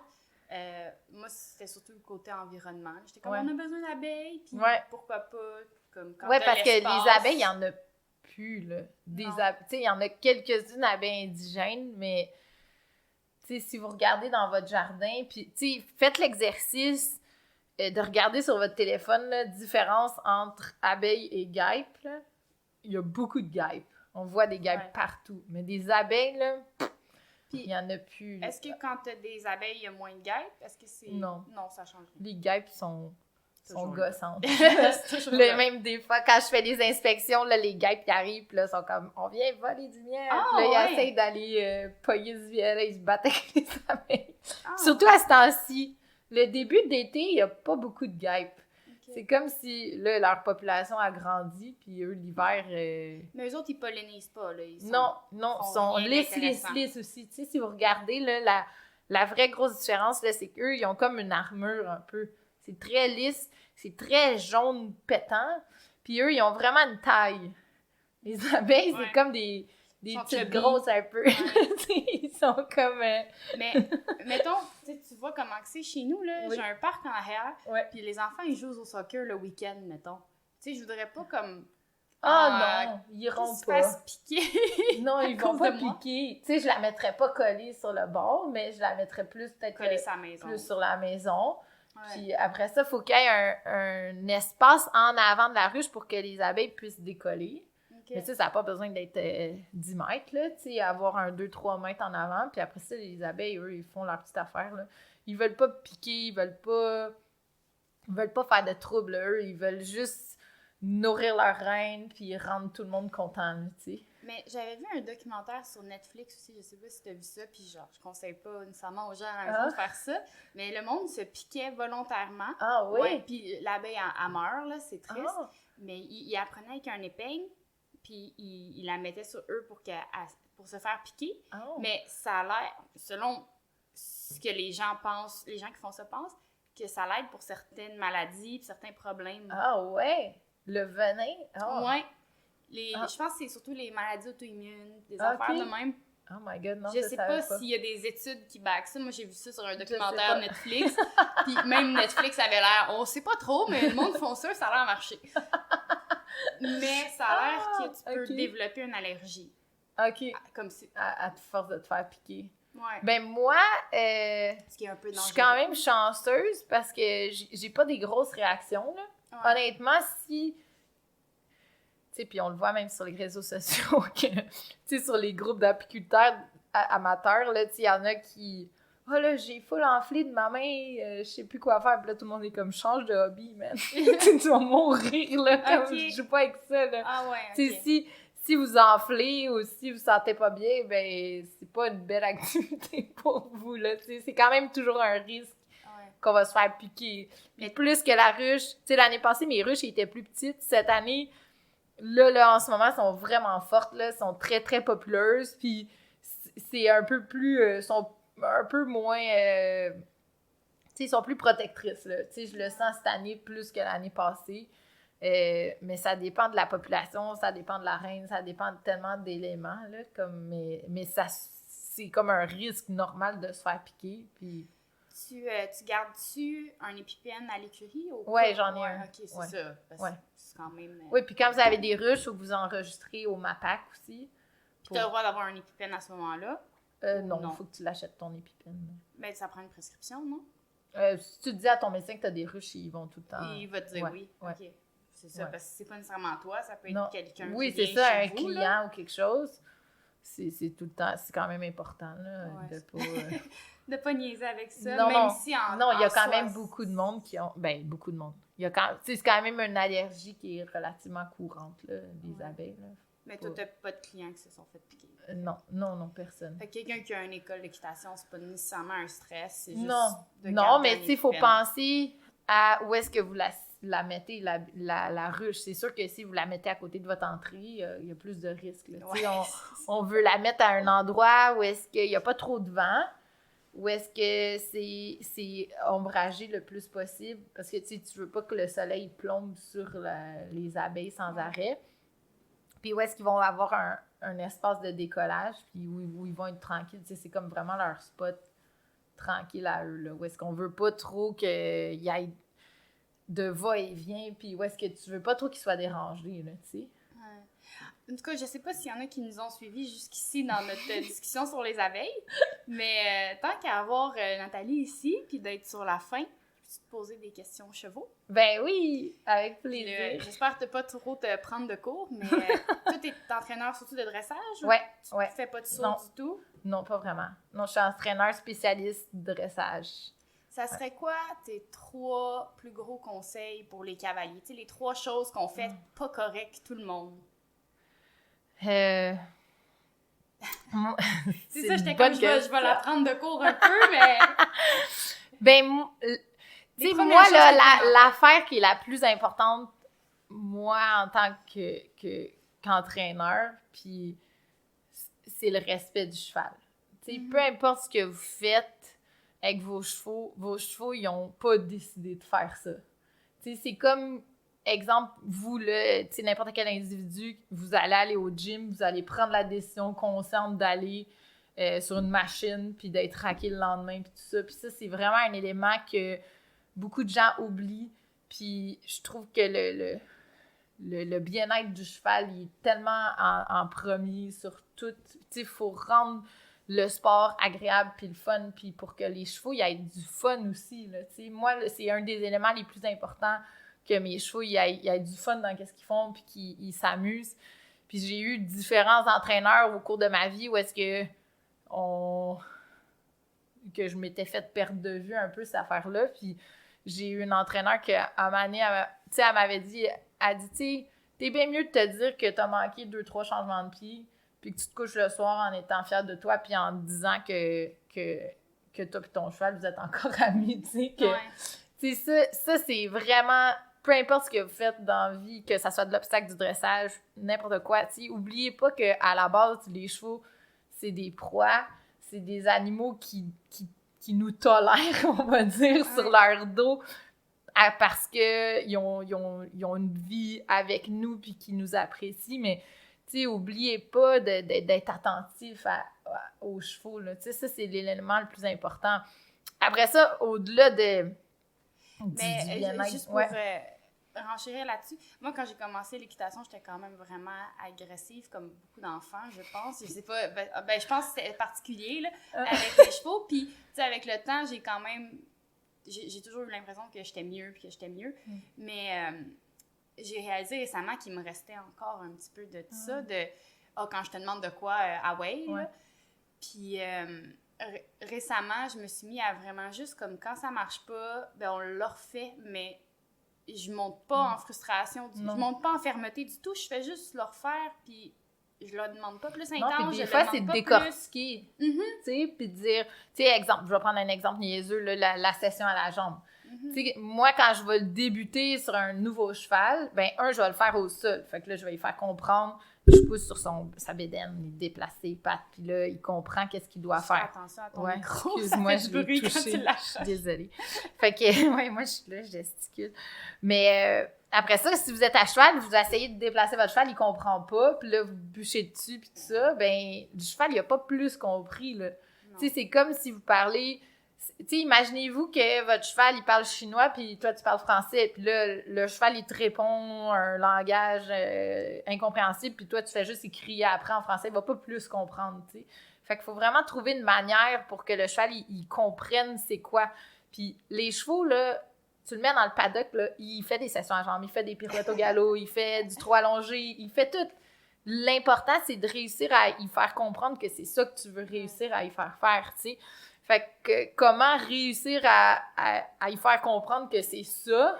Ben là, il y a une partie qui est par rapport à la position, par rapport à essayer de ne pas le déranger, puis il faut décortiquer. Tu sais, moi c'est ça que je tripe le plus, d'arriver avec un cheval avec certaines problématiques quelconques par rapport à son équilibre ou quelque chose, puis là, on va essayer d'aller vraiment décortiquer puis trouver de où ça part le problème. Tu sais, un cheval, tu sais, puis la mise en main, là, c'est tellement de frustration sur plein de cavaliers, puis moi, là, Vas-y! Ça m'irrite au plus haut point, là, de voir en show des gens qui tirent dans la bouche, puis qui gossent dans le contact, puis tout ça. Mais un cheval qui veut se mettre, tu sais, qui va se mettre rond, c'est parce qu'il est prêt, c'est parce qu'il est capable, puis c'est pas nécessairement tous les types de chevaux qui vont se mettre à la même hauteur, à la même position, puis tout ça. Puis c'est pas nécessairement tous les chevaux qui sont prêts à le faire dès le début, tu sais. Puis c'est super important de ne pas le faire en contrainte. Faut vraiment que le cheval, il finisse par aller baisser sa tête puis aller détendre dans... Parce que, tu sais, pourquoi le cheval, il va réussir à baisser sa tête? C'est parce qu'il va aller remonter son dos, contracter ses abdominaux, engager ses postérieurs, puis aller relaxer dans son encolure. Mais si c'est juste full de pression, le cheval, il réussira jamais à aller baisser sa tête puis aller se mettre au bon endroit, entre parenthèses, là, tu sais. Mais ça, j'ai l'impression, on en parle, mais en même temps, moi, quand j'ai commencé le dressage, j'étais comme, là, ça marche pas, leur foutu affaire d'engager mon cheval, fait que je vais juste y apprendre à se placer comme tout le monde. Puis, j'avais une jument super légère en arrière de ma main, fait que j'avais l'impression qu'elle était super légère, mais finalement, ça travaillait pas bien. Mais en tout cas, c'est ça pour dire que ça marche quand on le fait comme il faut juste se concentrer sur autre chose que ses mains. Oui, vraiment. Puis moi, j'adore ça avec mes cavaliers. Je leur fais fermer les yeux, puis je suis comme, on s'en fout que ça a de l'air, là, tu sais. Puis même un cheval que je vais, moi, personnellement, monter, tu sais, ça va arriver... j'ai eu une cavalière à un moment donné qui, son cheval, à gossait sans arrêt, là, dans ses mains. Fait que le cheval, il se plaçait. Tu sais, il y avait visuellement, si tu prenais une photo, peut-être qu'une photo sur 4, que ça aurait l'air pas pire. Puis là, finalement, quand moi, j'ai commencé à donner des cours, là, je me suis rendu compte que le cheval, il était juste tout le temps là parce qu'elle faisait juste, il demandait tout le temps de rester là. Puis là, moi, j'haïs ça. Moi, j'aime ça, là, que mon cheval, il aille à la bonne place, qu'il aille relaxer dans son dos, puis tout ça, puis que je pourrais me fouiller dans le nez, puis il va rester là, tu sais, on va dire. Fait que moi, j'ai dit, « Hey, Gab, prête-moi aller, je veux juste essayer des affaires. » Puis là, j'ai embarqué, puis moi, j'ai comme rien demandé. Puis j'ai plus été avec mes jambes à essayer de le faire relaxer dans sa cage thoracique, le faire bouger. Puis au début, là, sérieux, là, les 5 premières minutes, là, j'avais la tête dans le plafond, là. Tu sais, le cheval, il était comme un chevreuil, là. Parce que là, il était comme, ben là, tu vas me forcer à aller là, puis ça me tente pas, puis là, je comprends pas, puis là, il était juste tout le temps en résistance. Puis finalement, moi, je suis juste restée là, j'embarquais pas. J'étais comme, oh, t'es pas à la bonne place présentement. Trouve un autre endroit. trouve un autre endroit. Puis il faut rester patient. Ça dans tes mains, dans ton corps? Dans mon contact, puis dans mon assiette, je faisais juste continuer à mettre la jambe. J'ai focusé plus sur un côté. Puis à partir du moment où il a juste relaxé, tu relâches. Hey, bravo, c'est ça que je voulais. Puis là, le cheval, il va faire comme, ah, OK. Quand je suis en bas, c'est confortable. Quand je suis en haut, c'est moins confortable. Puis ça a pris 5 minutes après. Puis là, OK, c'est juste ça que tu voulais, tu sais. Ouais, puis les chevaux, ils veulent plaire. Mais si le cheval, quand vous ramenez le contact, vous raccourcissez son cou, puis l'inconfort reste là, ben ça va rien donner parce que le cheval, il n'y aura pas le release puis le confort qui va faire que ça va l'encourager à retourner là. Ouais, fait que c'est je baisse ma tête parce que je suis relax, pas je baisse ma tête parce que tu le pognes, là. C'est ça. Ouais. Puis, tu sais, à bas niveau, on en voit beaucoup, là, des chevaux que le contact, que les gens, ils jouent dans les rênes sans arrêt, puis tout ça, mais après ça, ben dans les niveaux plus élevés, ben ils se rendront jamais, ces personnes-là, s'ils continuent à monter comme ça, puis en même temps, les chevaux, ils vont pas muscler les bons endroits. Fait qu'ils seront pas capables de faire plus que du niveau 1, là, tu sais. Ouais, fait que c'est super important de travailler sur la connexion, travailler sur le confort, puis travailler sur la confiance dans le cheval, dans le contact. Il faut que le cheval, il vienne se déposer dans vos mains comme si vous marchiez main dans main avec votre amoureux, là, tu sais. Ça devrait pas être toi qui te tires dessus, puis qui te tient, puis qui gosse, là, tu sais. Ben, je pense qu'il y a une des choses qui arrive aussi, c'est, mettons, tu sais, on a regardé les Olympiques récemment, mais ce qu'on voit dans la carrière olympique, c'est pas ça qui se passe à la maison tout le temps. Ouais. Des fois, les chevaux, ils ont pas la tête aussi haute à la maison parce qu'une journée, ils sont raidés plus bas ou une partie de la séance pour aller plus étirer le dos. Ouais. Fait que je trouve ça plate qu'on voit juste cette partie-là, fait qu'on a l'impression que c'est ça, le dressage, mais il y a une autre partie qu'on voit pas, qui build à cet endroit-là. L'entraînement, oui. Puis tu sais, ça, dans le fond, l'important, c'est vraiment que n'importe quelle personne se fasse encadrer par quelqu'un de compétent puis se faire aider. Parce que même ces cavaliers-là qui sont aux Olympiques, ils sont pas tout seuls dans le ring puis dans le warm-up, tu sais. Ces cavaliers-là, c'est les meilleurs au monde, on va dire. Puis même eux, même Charlotte Jardin, qui est la meilleure au monde, elle a un coach à côté, tu sais. Ça se fait pas tout seul. Puis si vous le faites seul, ben vous devez d'être patient puis d'être prenez-vous en vidéo avec votre cheval. Oui, c'est ça, mais tu sais, vous avez juste pas le droit de pogner les nerfs après un cheval, tu sais. Puis il y a personne de symétrique, puis il y a personne... Puis tu sais, je pense que t'as fait un podcast aussi avec Annie, là. Oui. Annie Guénette qui a le simulateur équestre, là. Qui est à ton écurie. Oui, mais ça, c'est encore plus... Un simulateur équestre. Oui, c'est ça. C'est encore plus impressionnant de voir comme... Tu sais, il y a des cavaliers, même de haut niveau qui ont passé sur un simulateur qui était super ouvert, qui essayaient de trouver des solutions, puis qui essayaient de s'améliorer en tant que cavalier pour améliorer leur performance. Puis d'un autre côté, il y en a d'autres qui étaient comme « Oh, ça, c'est une affaire pour les débutants, là, travailler égal. » Puis là, tu te dis « Ah, OK, ben... » Si t'es pas prête à t'améliorer, peut-être t'iras pas plus loin que où est-ce que t'es. Mais... Ouais, c'est ça. Faut vraiment vouloir pour devenir Parce bon. que plus que... Tu sais, il y a la technique équestre, puis après ça, vous avez votre position qui va vraiment aller jouer sur l'équilibre du cheval puis changer l'équilibre. Tu sais, il faut essayer de travailler sur tous les différents monts, là, les différentes affaires pour vraiment réussir à améliorer vos performances puis vos compétences. Puis, tu sais, oui, comme tu disais, les Olympiques, oui, c'est une reprise, c'est une finalité en soi, où est-ce que là, tu veux réussir à aller performer une reprise technique ou une reprise spéciale, mais c'est la finalité, là. Tu sais, tout le chemin pour se rendre là, les gens, ils font pas juste embarquer puis faire un test de Grand Prix, là. Tu sais, ils vont faire leur warm-up, puis chaque cheval a son warm-up personnalisé pour réussir à se rendre à avoir une belle performance à la fin, là, tu sais, c'est super important de toujours garder ça au fond de la tête, là, tu sais. Toi, tu les raides combien de temps, tes chevaux, quand t'entraînes? Parce qu'un cours, je veux dire, ouais, le cours, on fait comme 45 minutes, 1 heure, mais ça dépend.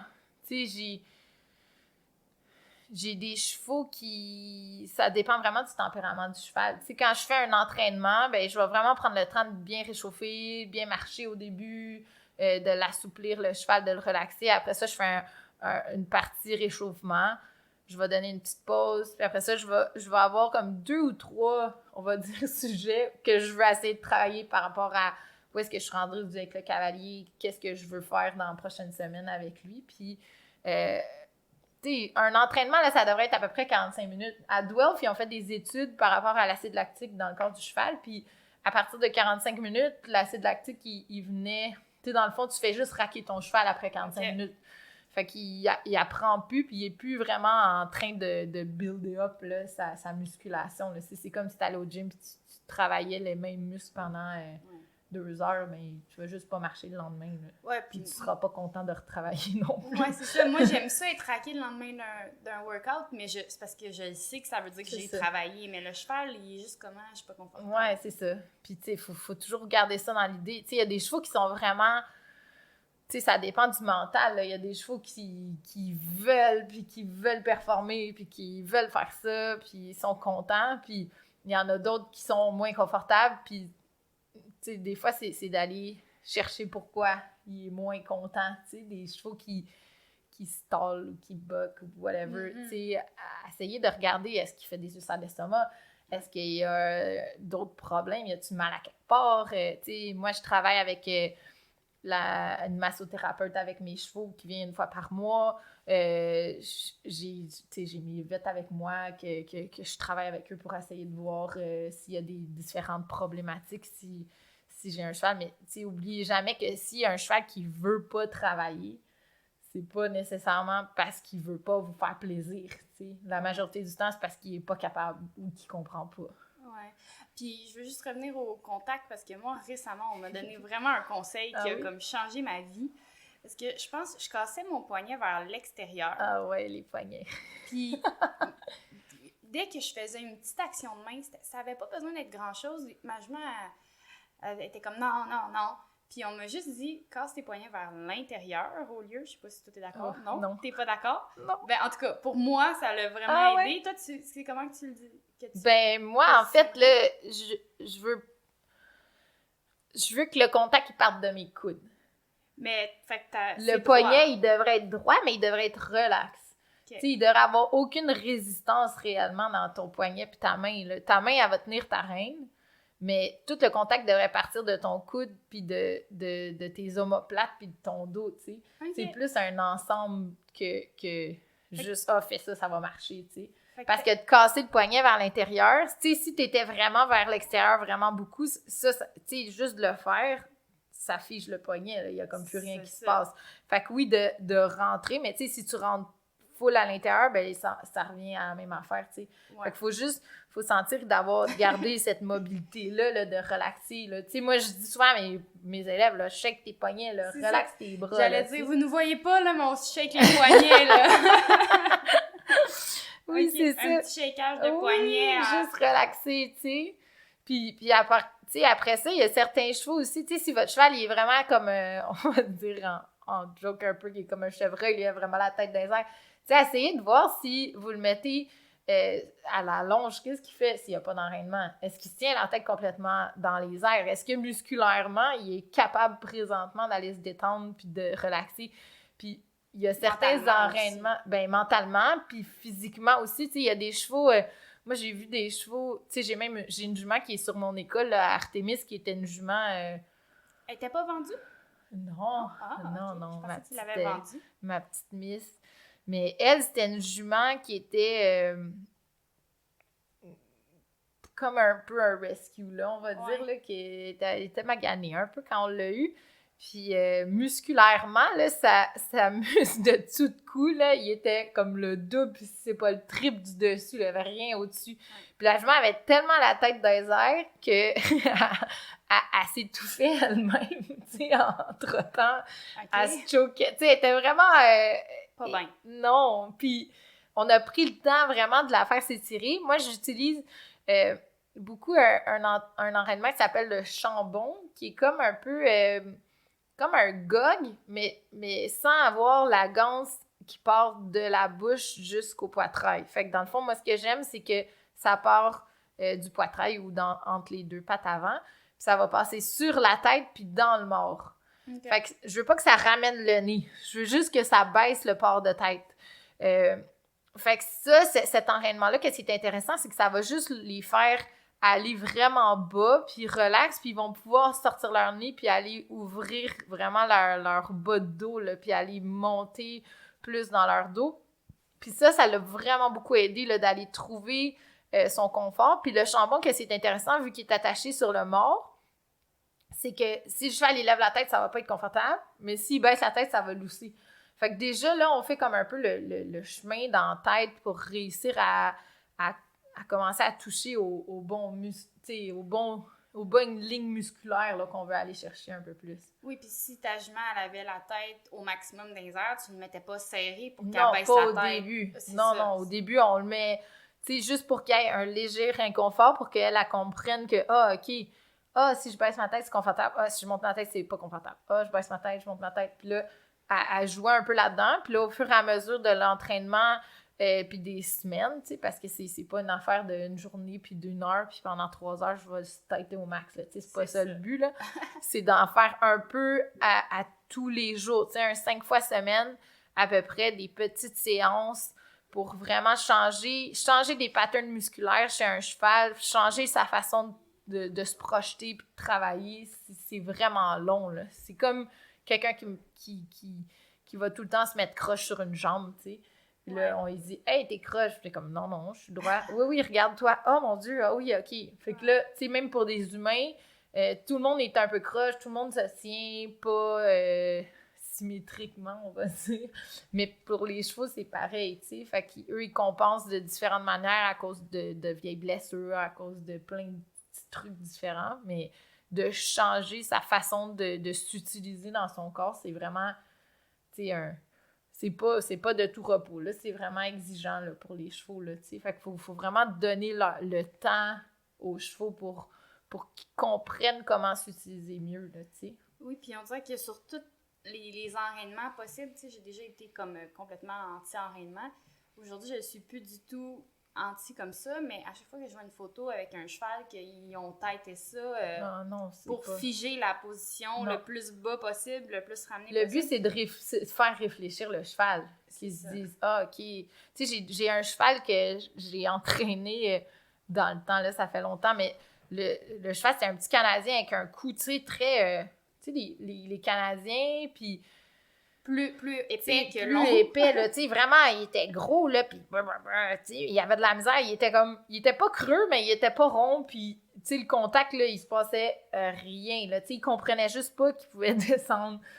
Puis là, je l'ai entraîné pendant 1 mois, puis, tu sais, sa bouche, il était vraiment comme un mur, là, de briques, là, c'était dur, puis finalement, je me suis comme tannée, puis là, je me suis dit, gars, je vais le laisser lui-même réfléchir, tu sais. J'y avais mis les rênes élastiques dans le temps, puis j'y ai juste mis les rênes élastiques, pas super serrés, mais assez pour qu'il sente quelque chose, là, tu sais, qu'il ne fasse pas juste rester là à résister. Puis là, je l'ai laissé s'organiser avec ça. Puis cette longe-là, elle a changé sa vie, là. Okay. Il a passé d'un cheval qui était comme toujours un peu résistant, un peu creux, à... Là, il a comme compris qu'il pouvait aller relaxer puis se déposer lui-même sur le contact. Puis à partir de là, il est devenu là, tellement incroyable. Moi, j'étais là, mon Dieu, si j'avais su. Fait que toi, reine élastique versus reine fixe, t'es plus reine élastique? Reine élastique, reine fixe, tu veux dire reine fixe... Avec un stretch dedans versus pas de stretch dedans. D'habitude, j'achète ceux avec le petit beigne. Ouais, c'est ça. Puis honnêtement, si vous voulez faire des examens d'instructeur ou de cavalier 8 ou quelque chose, c'est ces reines-là qu'il va falloir vous achetiez avec le beigne. Fait que vous êtes mieux d'acheter les bons. Ouais, c'est ça. Il y a un petit peu d'élastique dessus, mais pas trop. Non, parce que des fois, si c'est vraiment... Tu sais, il y a le bungee, là, qu'on appelle, là, qui est comme juste un élastique. Ça peut aider pour des chevaux un peu claustrophobes qui ont tendance à se sentir coincés. Fait que le bungee, qu'est-ce qu'il fait? C'est qu'il... Tu sais, le cheval, il peut pas complètement paniquer, mais il va pas non plus... ça sera pas complètement loose, tu sais. Fait que des fois, ça peut être intéressant. La seule affaire que moi, j'aime pas, c'est que ça va juste tirer sur le nez. Fait que ça va pas nécessairement travailler sur la hauteur du port de tête. Puis des fois, tu sais, ça, si c'est mal utilisé, ça peut finir par faire encapuchonner le cheval. Ce que moi, j'aime pas particulièrement, tu sais. Fait que c'est un outil de travail un peu intéressant pour des chevaux qui sont bien anxieux puis qui tolèrent pas du tout le contact parce que c'est pas quelque chose qui est paniquant qui est rigide autant que les rênes fixes. Mais vraiment, moi, lui, j'adore le plus, c'est vraiment le chambon. Ou, tu sais, des fois aussi, dépendant de c'est quoi votre cheval, là, tu sais, des chevaux... Parce qu'il y a des chevaux qui se creusent, qui sont plus hauts, qui sont plus résistants. Puis il y a d'autres chevaux qui vont être plus du genre à traîner, puis à pousser, puis à tirer par en avant. Puis ça, dans ce temps-là, quand j'ai des chevaux qui sont très lourds en avant, des fois, comme j'aime ça utiliser le PSOA. Je sais pas si vous connaissez ça, c'est comme un enraînement complet où est-ce que là, il y a une ganse qui va aller derrière... Oups, excuse. Correct. Derrière les fesses. Fait que ça peut être intéressant pour des chevaux qui ont tendance à beaucoup tirer. Tu sais, une fois par 2 semaines, où est-ce qu'on va juste faire un petit remise au point. Où est-ce que là, si le cheval, il pousse, ben il se tire sur ses fesses. Fait que c'est quand même quelque chose d'intéressant. Mais encore là, on le tête pas au maximum. Ouais. L'objectif, c'est vraiment de faire comprendre le cheval, tu sais, que lui, il se cherche, qu'il se dise « OK, j'ai fait ça, mais c'était pas tant confortable, je vais pas nécessairement aller là. » On veut pas forcer le bon mouvement avec l'enraînement, on veut laisser le cheval faire l'erreur puis se corriger. Oui, puis c'est bon qu'il fasse des erreurs, le cheval. Puis, tu sais, j'ai même des cavaliers, puis c'est ça, on le voit aussi à l'entraînement, si votre cheval, quand vous touchez à vos rênes, le cheval, il lève la tête. Si votre réflexe, c'est de lâcher tout, parce que « Oh mon Dieu, j'ai tiré sur sa bouche », ben là, vous venez de l'entraîner à lever sa tête. Parce que là, il y a eu un contact qui était pas confortable, puis lui, il a levé la tête, puis après ça, ben là, vous avez lâché. Fait qu'il y a eu un release, il y a eu un confort, fait que lui, il comprend « OK, contact, je lève ma tête, confort ». Fait que là, on va pas... tu sais, puis là, souvent, les gens, qu'est-ce qui arrive, c'est que là, ils vont faire ça plusieurs fois de suite, puis là, après ça, ils vont finir par pogner l'air, puis le tirer vraiment fort, puis là, c'est juste pas logique, tu sais. Fait que là, vous êtes bien mieux de juste prendre le contact, aller tranquillement, faire au pire une volte, puis garder. Tu sais, si votre cheval, dès que vous touchez aux rênes, il lève la tête, ben là, je veux pas que vous tirez plus fort. Vous faites juste rester là, tourner sur une volte, puis attendez que le cheval, il relaxe. Puis là, quand il relaxe, vous relâchez. Puis là, souvent, il va baisser la tête. Si il baisse pas la tête, il la relève. Ben, vous refaites le même exercice plusieurs fois en utilisant votre jambe intérieure, puis en essayant de ramener la souplesse dans le corps du cheval. T'sais. Fait que si la résistance est juste au niveau du cou et de la mâchoire, ben l'objectif, c'est de réussir à l'emmener dans sa cage thoracique. Puis là, la cage thoracique va lâcher, la tête va tomber. Mais je pense qu'il va falloir qu'on fasse un autre podcast dressage ensemble parce que là, on commence... Il y a trop d'informations, on déborde un peu. Mais l'important, c'est vraiment le respect du cheval. T'sais. Pensez à aller doux, puis conséquent. Si, attends, moi, je rajouterais, puis t'es d'accord ou pas avec ce que je veux dire, dans la mesure où le cheval ne met pas ta vie en danger. Oui. Non, mais c'est juste... Mais rendu là, tu sais, même moi, moment... là, qui est un entraîneur, si j'ai un cheval qui est dangereux puis qui est pas gentil, je reste pas dessus, je descends. Je descends, au sol aussi, puis je travaille au sol, peu importe ce que j'ai, puis, tu sais, dites-vous que votre sécurité est plus importante qu'un cheval, numéro 1, ça, c'est super, super important. Puis deuxièmement, que si vous allez faire travailler un cheval, ben s'il est loin de vous, vous êtes beaucoup plus en sécurité que s'il est proche. Fait que la proximité, c'est un privilège que le cheval il peut gagner au fur et à mesure de votre entraînement. Puis, mais oui, tu sais, si vous êtes sur un cheval, puis votre cheval, quand vous touchez aux rênes, il se lève debout, ben il y a un travail au sol à faire avant. Puis après ça, ben là, au sol, ben là, vous pouvez travailler sur différents enraînements, comme on a parlé tantôt. Mais là, après, quand vous êtes plus proche, ben vous touchez aux rênes, puis vous attendez que le cheval relaxe, puis on continue d'avancer, puis toujours dans le respect. Mais, tu sais, en premier de tout ça, si vous avez vraiment un cheval qui est dangereux, appelez votre vétérinaire puis allez checker s'il y a un problème. Parce que le cheval, il va pas être dangereux pour le fun. Là. Il y en a pas un, ça existe pas dans le... Je suis 100% d'accord. Ouais. Trop d'informations. Ben oui, mais non, mais pour vrai, moi je dis, on substitue ça. Une mini-question, mais on a débordé pendant 40 minutes. C'est correct. Une demi-heure. Ben, un gros merci. Ben là, de rien, ça fait plaisir. C'était le fun. Pour vrai, s'il y a des gens qui s'achètent des ruches suite à ça, on veut le savoir. Fun. Mais oui. Fait que, ben, merci d'avoir été à l'écoute, et merci à toi. Merci beaucoup. À la prochaine. Hey, c'était cool.